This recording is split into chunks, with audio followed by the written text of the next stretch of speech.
Hi, my name is Emily Phelps, and I'd like to sit down and discuss with you something that really means a lot to me. It's a very serious topic to me. So, I'm going to discuss things like food and losing weight, and if any of this is triggering to you at all, please don't continue to watch this. I just want to start off by saying that I actually have a history with binge eating disorder myself, and I'm going to call it more of a mental disorder because that's really what it is. At the end of the day, it was a mental issue that brought this about, not food. But it was a mental issue that I was trying to deal with and using food as the coping mechanism. And so basically what I'm talking about here is just this whole mentality of people that say they're going to do something and then they don't. They say they're going to lose weight because they want to be a better person and then they don't.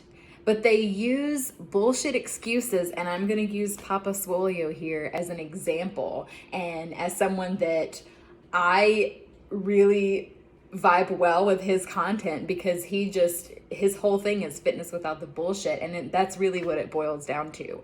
As a person that has a history with an eating disorder or disordered eating, it is not easy to just say, yeah, like, someone's bringing pizza in for lunch today, and so I didn't bring a lunch because I never do, and that's fine. And I don't live close enough to go home for lunch, but I'm just going to have that because it's convenient. Someone else ordered it and brought it in, and I'm just going to have that. Me, I live 3 minutes away from where I work. So yes, it is much easier for me to just be like, nope, that's okay, push past and just go home and make myself something to eat here, or already have something made that I can then heat up or just unwrap or whatever it is.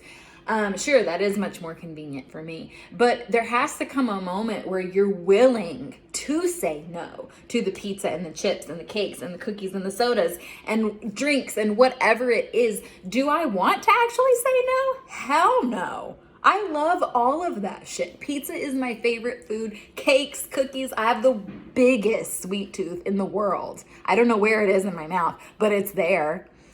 And part of that comes from an upbringing. But at the end of the day, if you truly want to make a change within yourself, you have to be willing, you have to want it bad enough to say, you know what, I'm not banning pizza forever for the rest of my life, because I'll have cheat days, I'll have cheat weeks. And do I feel great about it always? No, but I'm able to get right back up on that horse and be like, you know what, I just had a really shit week and I just ate like that on purpose, almost without caring, but at least I'm able to get back into it. Because I know that over time that is damaging to obviously my appearance and the way I look, but also my internal organs. And so there then becomes this whole thing of, how do you influence people that you are best friends with and people that you want to be with in a relationship and, family? How do you influence those that you care about to care about themselves? Because the reality is they have to care more and they have to want it more than you do. You can be a motivator and you can be a factor. Like, I'm not going to be with you if you continue to eat this way because I can't be around it. I have enough problems as it is. I have a bad day. What do you think I want to do? Smoke? And I want to drink, and I want to eat whatever the hell that's going to bring me comfort in that moment. I'm just going to start sitting like this because I think this is more real because we're actually having a table conversation right now. I'm at a loss because I don't know how to tell somebody if you don't care about yourself. One, how are you going to care about anybody else? And two, if you don't care about the way you look, that's fine. Just think about what you're continuing to do to yourself internally and think about the other person. What if you get diabetes and heart disease and you die at age 50? If you're lucky, you live that long. Do you actually want to know that you're leaving them in this world by themselves now? With no one to turn to, all because you didn't care enough about yourself or them. Because let's face it, that's part of it too. You don't truly care enough to better yourself. But another aspect of it is at the end of the day, that's going to become unattractive. So then it's like, how do you get the point across that you have to change because I can't stick around?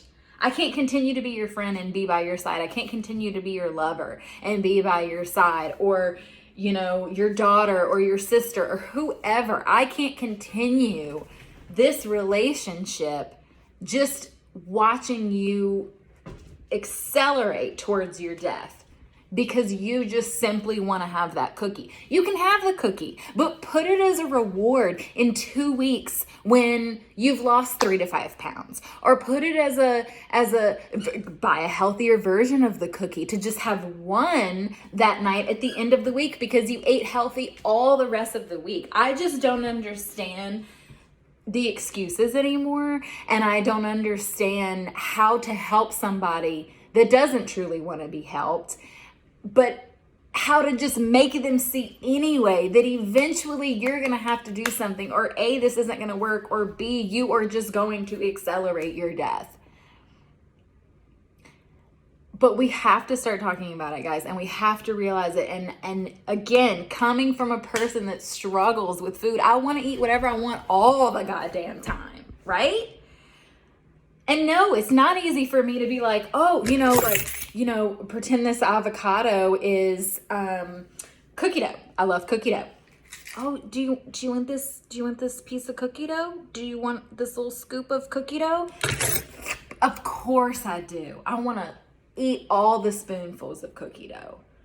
But I know if I do that every day, it's going to catch up with me, and then I'm not going to feel good about myself, and then I'm going to feel like I can never lose the weight, and then I'm going to feel like it doesn't matter anyway because I try for 1 week and then it doesn't fall off right away, and I have a bad day, and then I just want something else and down it with drinks. Like, it's just a vicious cycle, and you just have to be committed enough, and you have to give it a chance, and you have to hear the other person out. If anything, if you don't care about yourself, care about the other person more to make that change.